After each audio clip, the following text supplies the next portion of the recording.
Can you see it? Yes. Okay. So today's session is about getting over the guilt and maintaining your sanity as you work with kids during this time frame, especially if you're not a trained teacher, because there's lots of nuances going on and we don't know when our children are telling us the right thing or the wrong thing either. So it's us again, Mary Jane, Kathy, Deb must be painting today, and then Christy.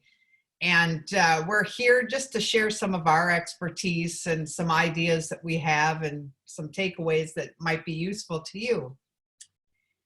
So why is learning different right now? Well, first of all, we're in an emergency situation, so school's at home. The weather is starting to improve, so now we've got that push-pull of we got to get outside and do things too.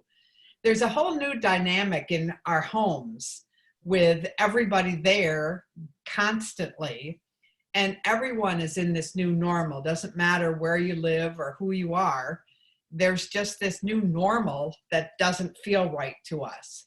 But what the same stuff is learning is still happening with all kinds of situations. The same as they're still your children. You might want to put them out for a while, but they're still going to be yours. Now they've had scads of online field trip opportunities come up, but yet at the same time, we're dealing with the weariness of the school year. And so as we wind down over the next few weeks, lots of different things are happening, and there's push-pull of our whole attitude and just the types of things that we want our kids to accomplish, what we want to accomplish. So when you take a look at guilt, the actual definition is it's an emotion, it's an internal state of being. And guilt can exist because of something you didn't do enough of to help someone. So that's why when we were thinking about this particular presentation, we wanted to talk about just put that guilt aside, because at this point, we're all being asked to do things we've never done before. And so we might not have done enough to help our kids learn, but we have done something. And that's what we have to do, is give ourselves grace for going ahead and making sure that learning is still happening. So what have children or we lost in these months? Well, there were loss of vacations. Lots of people couldn't go on spring break. There's loss of social time with other kids, so they can't go out and play with each other. The special events, especially prom, graduations, promotions, assemblies, concerts, things that we were doing all of the time with kids in schools, just gone, and nothing to replace it, really. There's a loss of time with teachers, and we always felt that we were an important part of our students' lives, as they were an important part, we were an important part to them.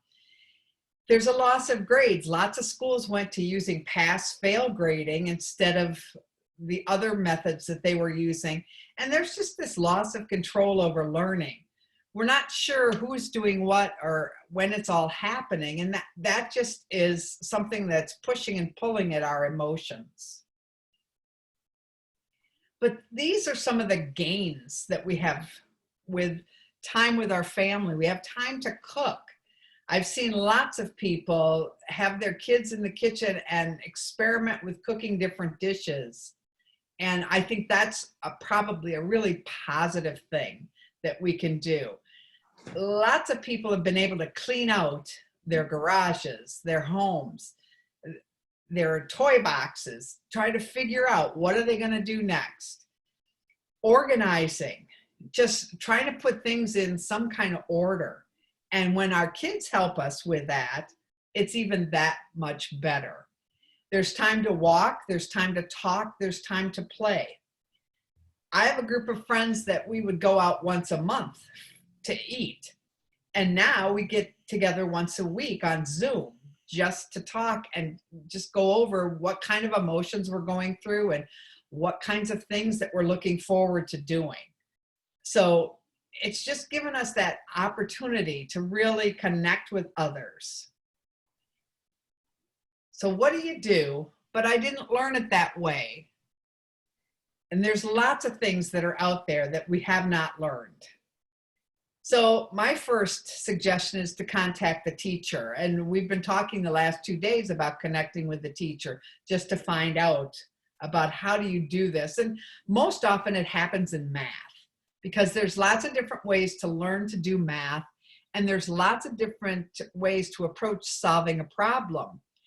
And so that's what our math curriculum does now, is give you opportunities to solve problems in a completely different way, and then pick the one that's going to really work for you.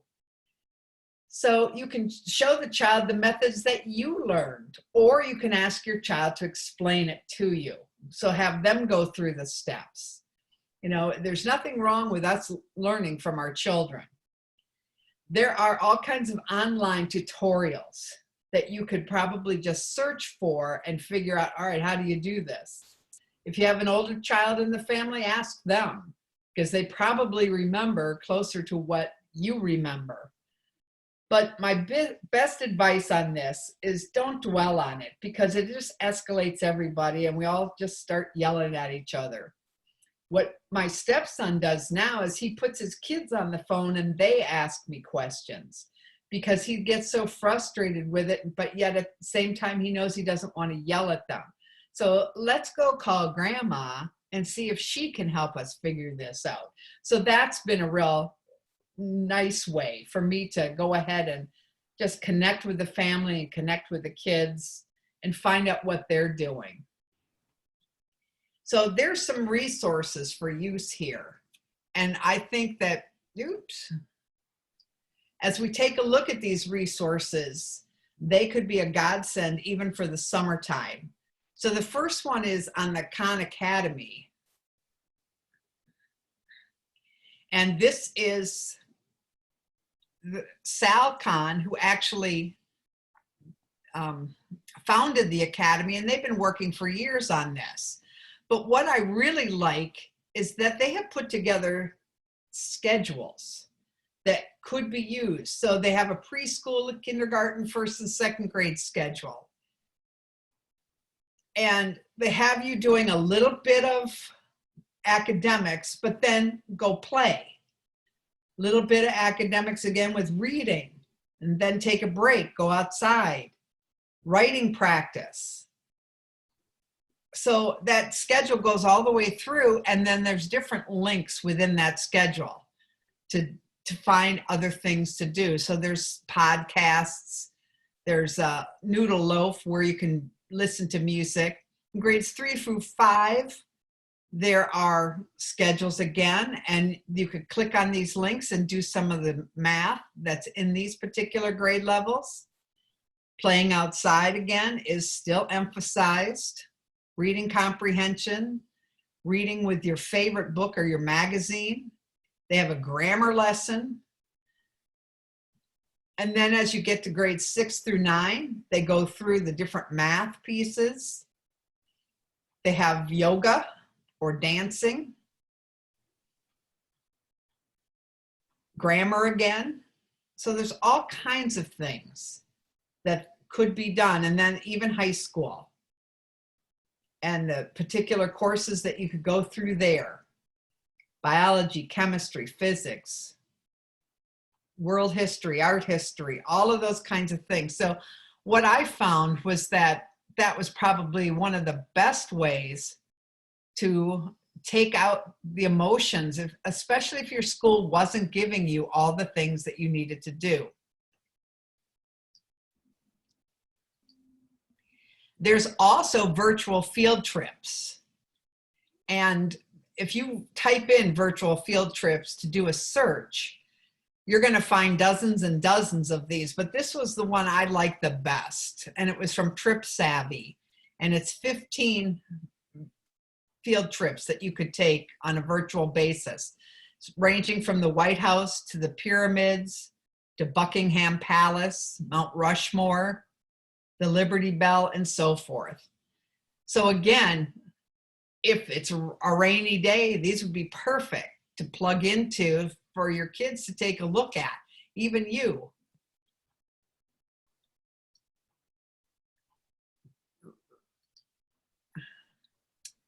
No, I lost my thing.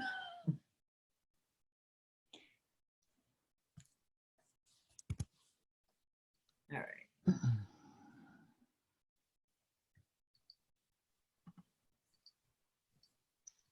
Okay, and then the last thing I wanted to share with you is now they have news stories that come out every other night from at least NBC. And so, and they make it at a kid's level. And this one happens to be all about how the virus travels and how they fight it and the antigens. So they're trying to explain all of this technical pieces to kids so that they understand what's going on.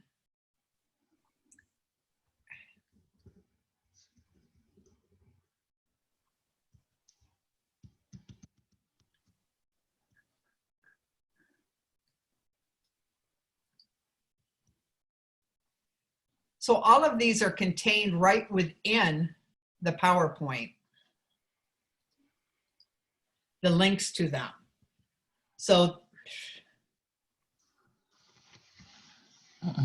all of those pieces could be used right away as we share this. And it's just, what I found was there are just thousands of ways that people can find things online. These were 3 of the best ones as I researched and went through this, so that not only do kids benefit from it, but also adults. There's also this handy thing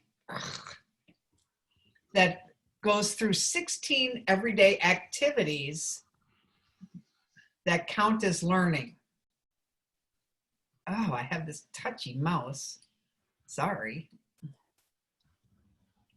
So anything from cooking and baking, Legos, doing puzzles, reading, taking a walk, any of these things actually do challenge us, challenge our children as we do different things.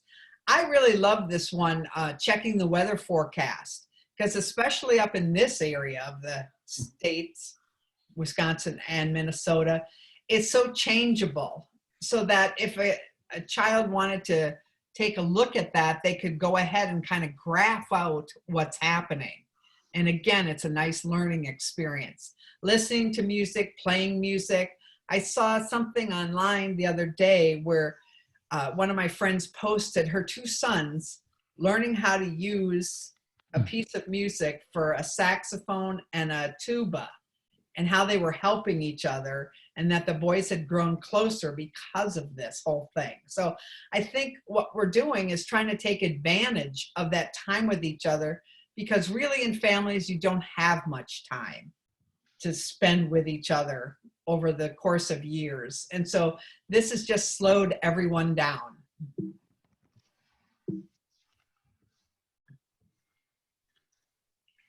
So above all, this is different for all of us.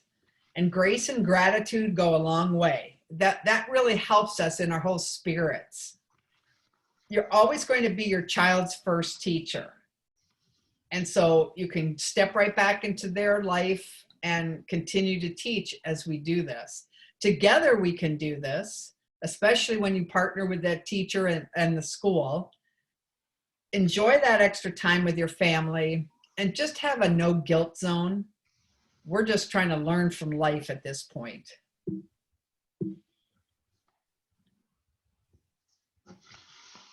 So, any questions?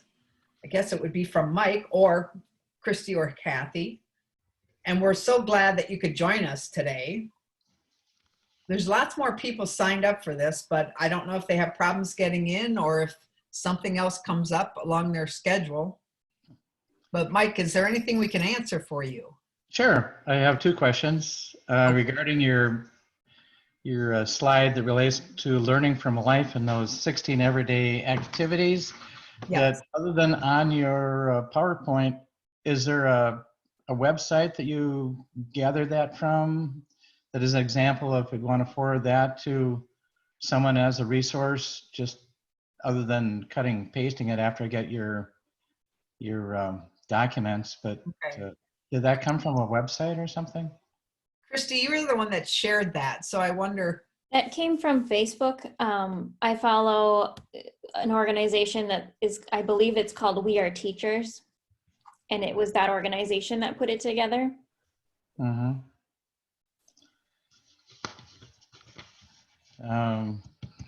Okay. The other question I had was, is that in the Khan Academy website, Yes. is there a link for tutorial assistance or resources Yes. for doing student-assigned activities that they're to be working on? That'd be for parents or others that are helping kids.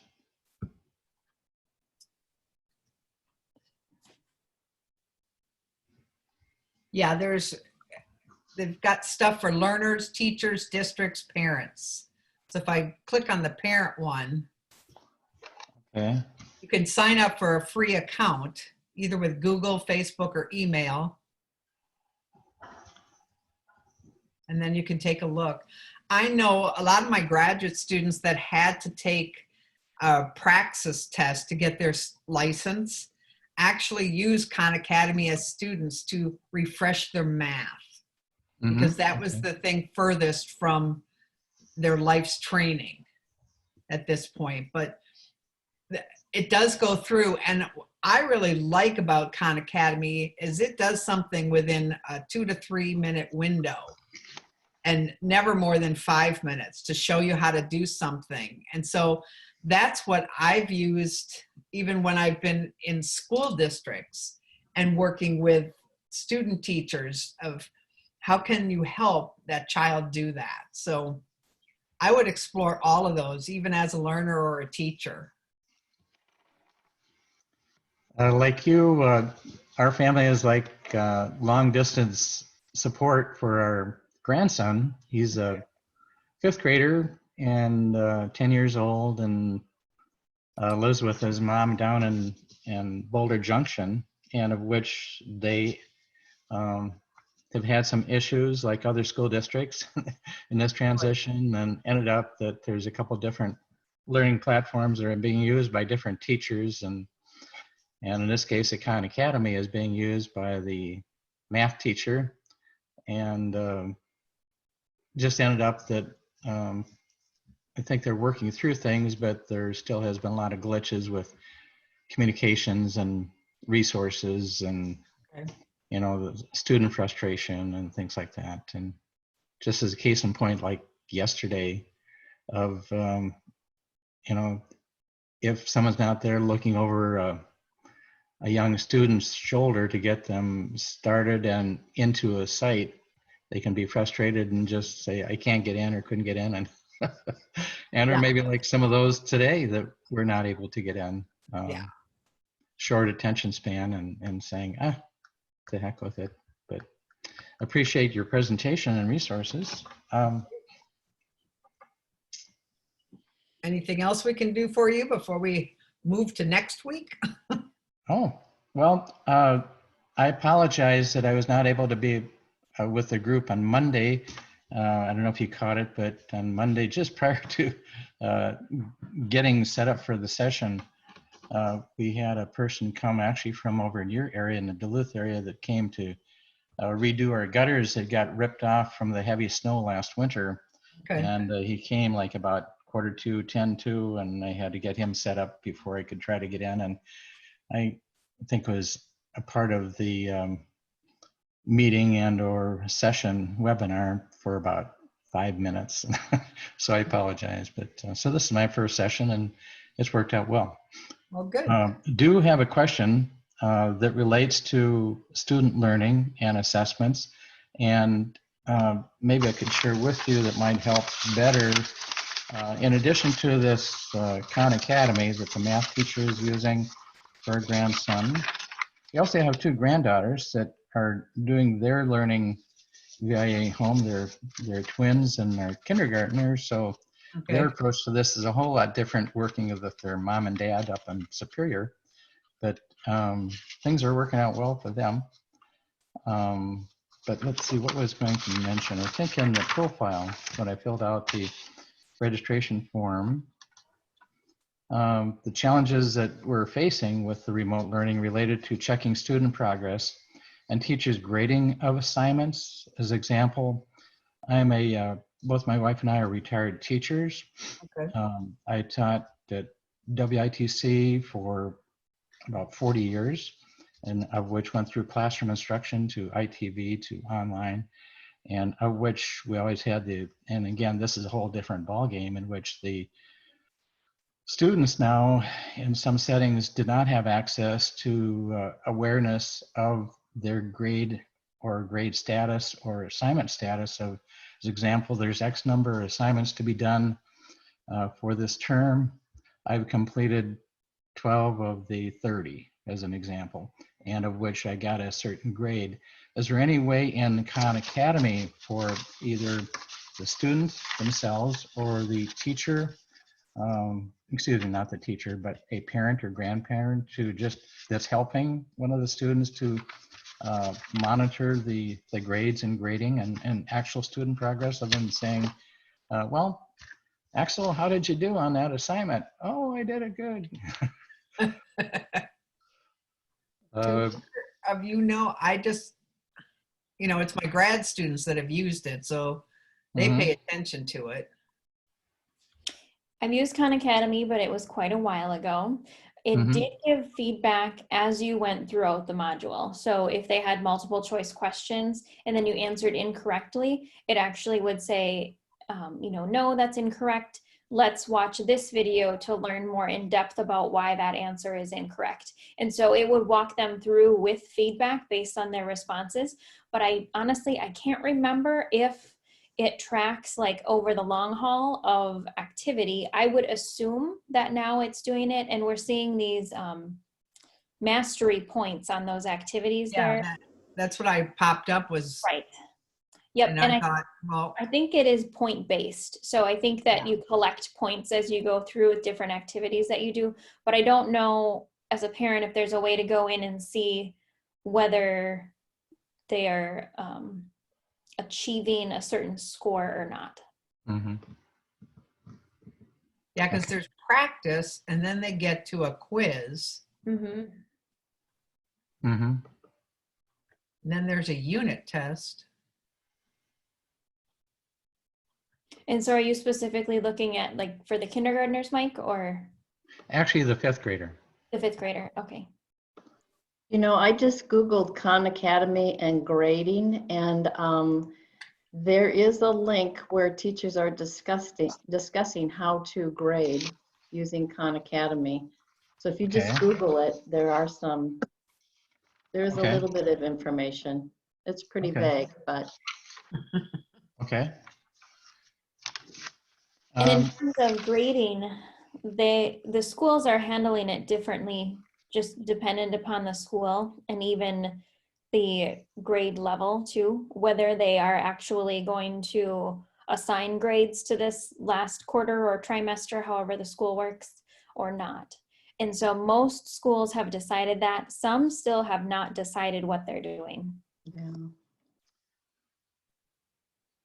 I imagine they're going to wait till the last minute, but is there any communications through your department there in the education area at UW Superior that what may happen for fall?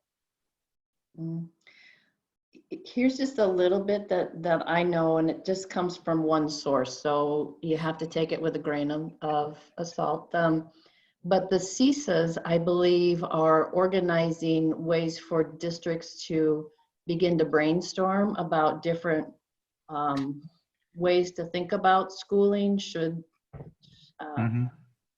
and so there's nothing that's been decided because they're still waiting for the state of Wisconsin to make some decisions to help guide them more clearly. But I know they're gathering ideas about how that might look in different scenarios. So it's a wait and see to see what happens in the fall. I know that doesn't answer your question, but it just gives you a sense that there are a lot of people that are working on different ways of thinking about what it could look like. And I know for UWS, their final drop dead date for determining is July 15th. Okay, So, that was going to be my next question.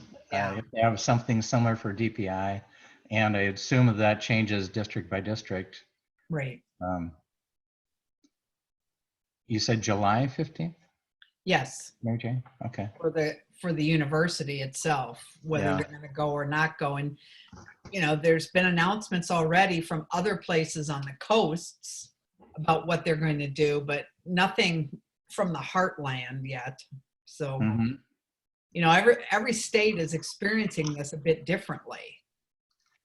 And there's Yeah. no blueprint. So, True, yeah. Well, um, at least had a learning experience with this past semester or current semester that can be carried through into the fall, right. instead of not being just dropped in your lap for the teachers and Exactly. families and students and stuff for everybody. Yeah. Yeah. Yeah, our group of people, as we put this together, we talked about what we had to go through just to put our graduate classes online. And Mhm. it's taken 4 to 6 months, depending on which class we were launching at the time. And, you know, teachers had 1 or 2 weeks to do this and hadn't used the platforms before. And we had at least. So, you know, we just thought, let's just give everybody some grace here and let them not panic about it. And, you know, districts are just trying to make up their mind. And when they sent kids home for at that first point in time in March, they thought they would be back.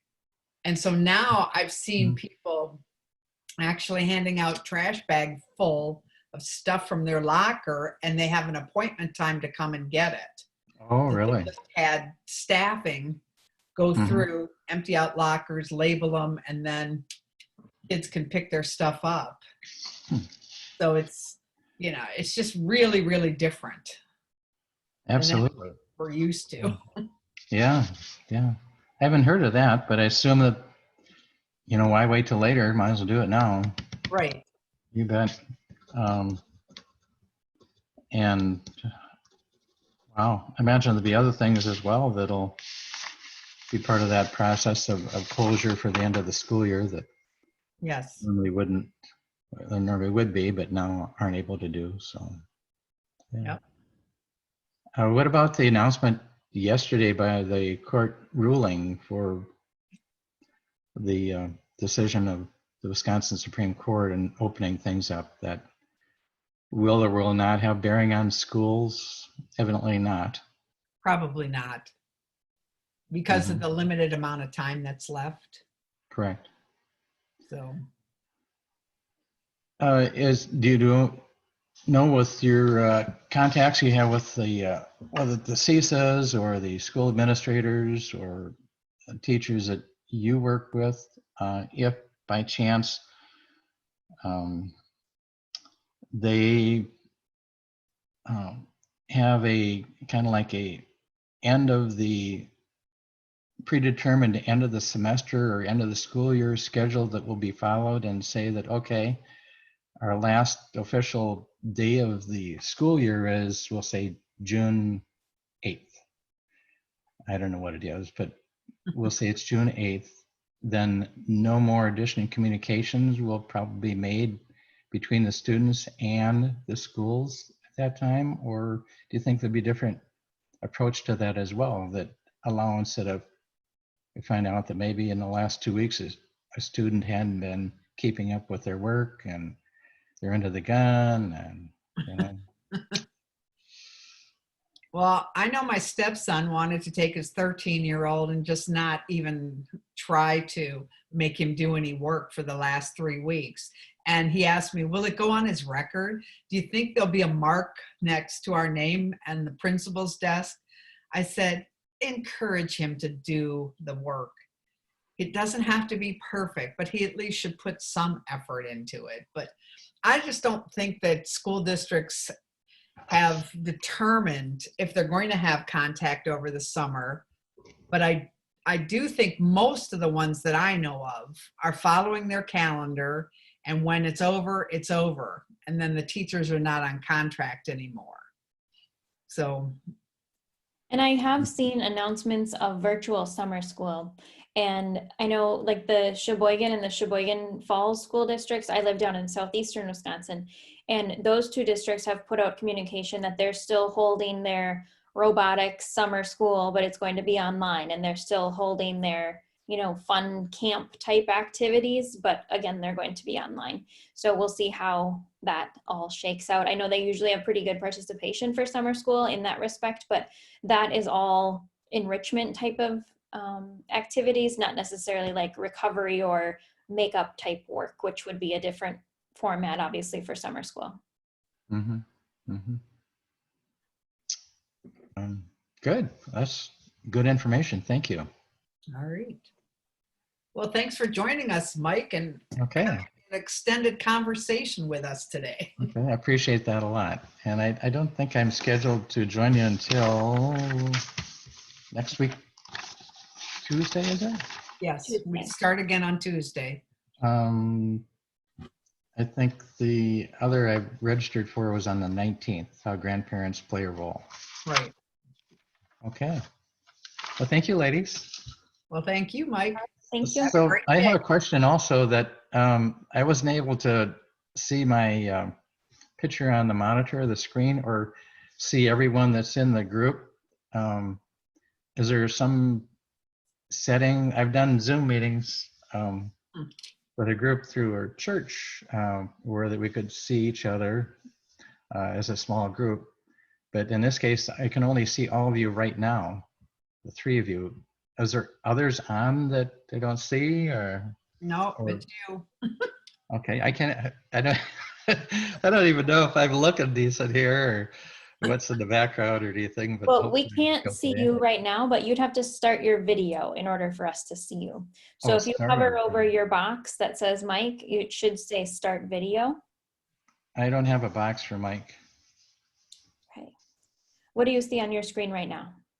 I see the three of you, And are Shaw, we Kathy, and Mary Jane. are And we in like have, a bar across, or are we have like a bar on the bottom, a bar on the across? bottom. Oh, it says Mike is talking, but on the Yeah. bottom, I have a chat, a raise hand, a Q&A, and a mute. Okay, and then do you see near that mute, do you see video at all? Start video? Oh, there's an arrow that goes up, and it gives options for select a microphone, select a speaker, test the speaker and microphone, audio settings, nothing with video. Okay. So I guess I'm just gonna have to put a mirror in the back of the monitor here. And That might be hopefully I'm not There you go. picking my this nose or something like that. Or well, thank you, ladies. Enjoy All your right. day. Thank you. Thank you. Okay, all right. bye. Bye-bye. Bye-bye.